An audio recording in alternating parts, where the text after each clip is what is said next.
Hi, this is James going from Victoria Library here with the fourth and final book in the first part of the Doom series that I'm so happy to be done with, just to finish with this series and move on to the last two Doom books, which I am hoping will be a lot better than these shitty novels.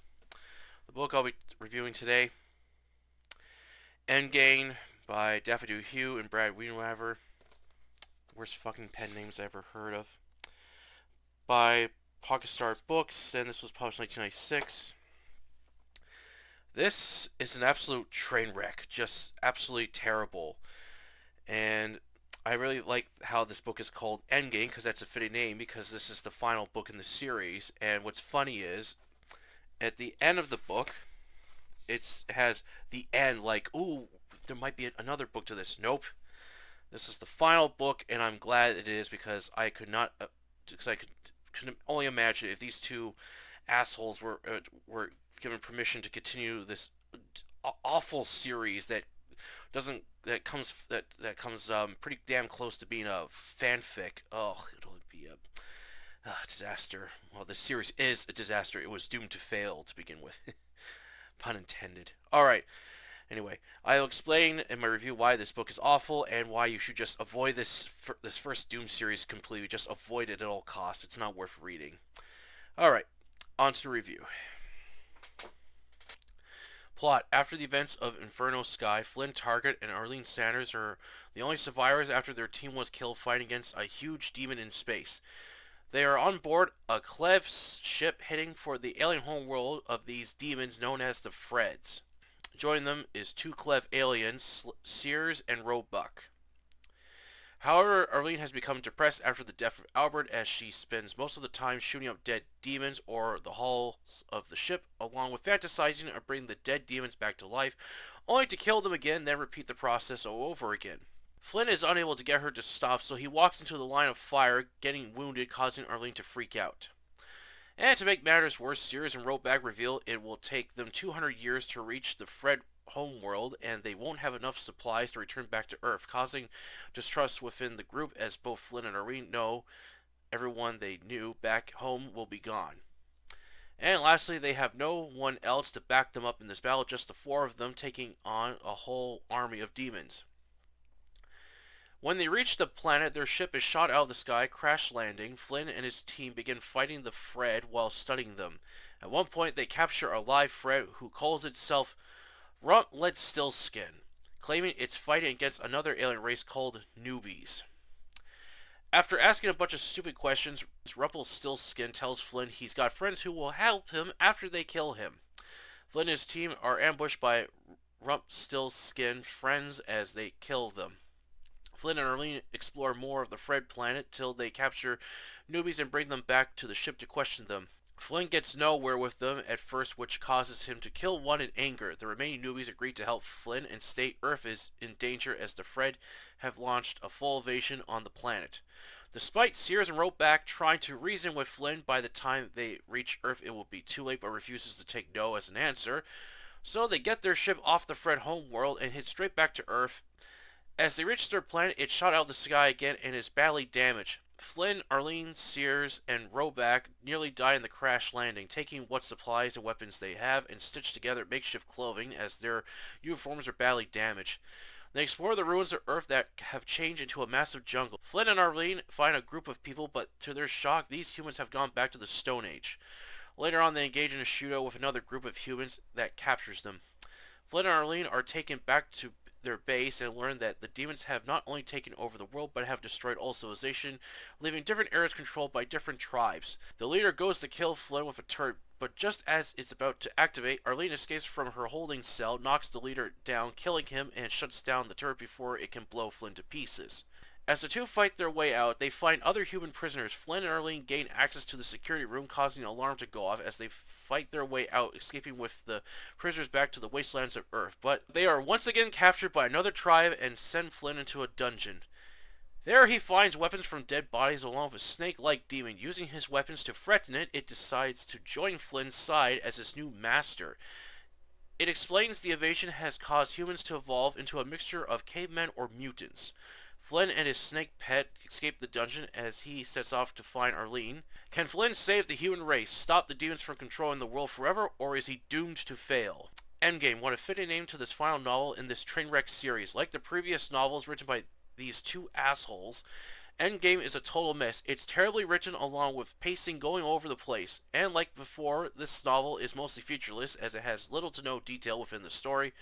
Both Flynn and Arlene have become dumber as they hardly call each other by names, make the stupidest decisions that nearly cost them their lives, easily being fooled numerous times by the enemy. Not only was the plot just plain awful, but the names the authors chose to call characters or creatures was just laziness. And like the previous novels, the characters keep making references to films that even the first two Doom novels, Knee Deep in the Dead and Hell on Earth, written by Jill. Also, there are scenes that are difficult to understand or don't make any sense, like characters are able to easily go from one place to the other in a short amount of time and yet act like it takes years to reach it. Not once did I enjoy, laugh, or find anything interesting with this novel or this terrible series that doesn't come far off from being a badly written fan fiction. All four novels written by Daffodil Hugh and Brad Winware are worthless. Just garbage that should be forgotten forever. Overall, I don't recommend any of these mid-90s Doom novels. Not worth wasting your time and money on them. Just go play the classic Doom video games. You'll have more fun with those than these shitty novels. And that's it for the review today, and as I said before, this book is just fucking awful. It's just, this whole series has been nothing but a train wreck, and I'm so glad to be done with it. Oh, man, this series, I was so just angry with it, just how terrible it is, and all the problems I had with it. I thought, what a waste of time and money that went into this book series. It's something that could have been really made if it picked better authors to write this series. Like, I'm sure that they could have picked some other authors and they could have done a better job. Or hell, maybe even the developers themselves could have written something better than this pile of shit that I had to read. Oh, I just could not believe how awful it is. Like in the three books, the main character Flynn calls Arlene by her name, but in this one, he's suddenly now calling her Essay because he doesn't feel like saying her full name. And Sears and Roback, he calls them by SR. Like, why are the authors doing this? This is weird. And the mentioning of the previous two Doom books written by Jill, I thought, oh, this is just a fucking joke. Hell, Jill wasn't even in the first book, so how would she know what happened in the previous events? Okay, the Hell on Earth one, that would make sense because she was part of the team, but oh, that was really bad when I read that. I thought, wow, they're really just, they don't give a shit at this point. They'll just put whatever they want in these awful books just to try to sell them. But despite all this bad, and the other problem I have with this book and the last and the third one, Inferno Sky, they have no connections to Doom whatsoever. It's just moved away from the demons that what the series is about, and now has added like these like aliens, and it's gone a completely different direction, and the names are terrible. The Clave, which is basically just changing one word from slaves. I thought, come on, you could have come with something more creative than that. And then the enemy, the demons are called the Freds. I thought, that's a really awful name. And then the other alien race, the Newbies. What kind of fucking name is that? That is awful. And when Flynn's talking to that one alien creature, the name it calls us all, I thought, this is just awful. The author just like, I need to come up with something, I need to give this character name, I'll just put a throwaway name so it's just not an important character. Like, come on, put more effort into these books. And my other problem with this book was the authors had no idea where to go with it. It's like, one minute, the characters are on a ship going to the enemy homeworld where they're going to, like, wipe out this, like, demon or alien race, wherever the hell it is, to finish them off. And then, not even, like, halfway through the book, it's like, okay, let's go back to Earth now. So, ignoring the events of what the two alien characters said, the characters go back to Earth, and when they get there, and it's like, okay, now they're on Earth, and then, again, halfway through the book, let's have the characters go somewhere else again. And there's a part where they go, like, back to Phobos, and I'm like, really? You're going to send them back to Phobos again, and then they have to get on an Earth ship and go back to Earth, and then it's like the whole process repeats itself. It's like, they have no goddamn clue where this book should be taking place. I thought, what a waste of time that was. I thought, okay, you're gonna have them like fight on the alien homeworld or demon homeworld, whatever. Nope, they didn't go with that. And these books, the third and fourth book, do not explain a lot of unanswered questions, like why were the gates built in the first place? That is never revealed in the third and fourth book of the series. It doesn't also explain how the demons got a hold of them, and why the invasion. And when I was reading the in this book and in the third one, it doesn't really like there's demons everywhere, but it doesn't seem like they're using the planet for anything. Like it's just they just want to be there. And this was something I forgot to bring up in my review of the third book, Infernal Sky, which I thought that maybe this book would explain, but it doesn't. In Infernal Sky, it never explains who the traitor was who let the zombies out of the pen, like the lab area. I thought, who did that?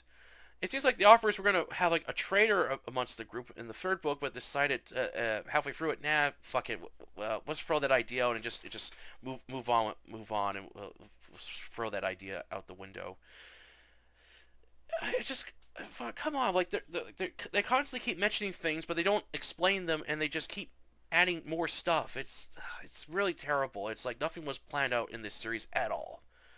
Oh, fucking terrible, and I'm just glad to be done with them.